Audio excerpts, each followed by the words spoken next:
Dok, anak saya hidungnya bau, terus sebelahnya pilek gitu. Sudah berapa lama Ibu? Sudah sekitar 1 minggu. Kayaknya sinusitis ya dok? Betulkah sinusitis? Saya Dr. Ini Febrianti, spesialis THT. Yuk kita sama-sama menyimak apa yang terjadi pada anak ini.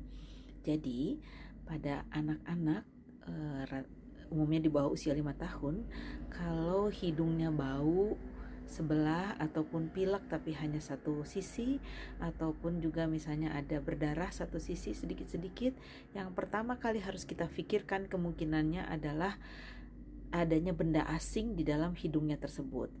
Pada kasus ini ternyata memang betul, jadi ada benda di dalam hidungnya.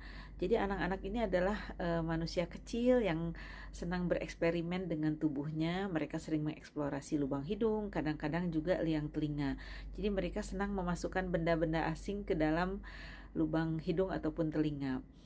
Nah, dari yang saya temukan di tempat praktek saya, benda asing yang sering kali mereka masukkan ke lubang hidung adalah busa, misalnya busa kursi. Jadi kalau Anda punya kursi yang bolong di rumah, harus diwaspadai itu. Kadang-kadang anak-anak itu suka iseng terus masukkan ke hidung. Kemudian ada juga yang memasukkan kacang atau kacang tanah misalnya, atau manik-manik.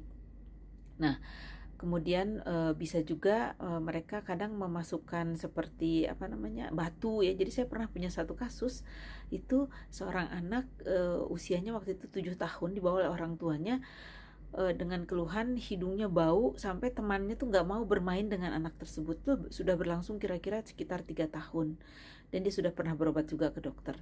Setelah saya periksa dengan baik, kemudian dilihat, saya bersihkan hidungnya, terus saya lihat ternyata ada batu di lubang hidungnya. Bayangkan, batu itu sudah ada 3 tahun di dalam lubang hidungnya. Dan alhamdulillah setelah batunya itu bisa kita keluarkan dengan baik, maka hidungnya kemudian menjadi sembuh kembali dan tidak bau kembali.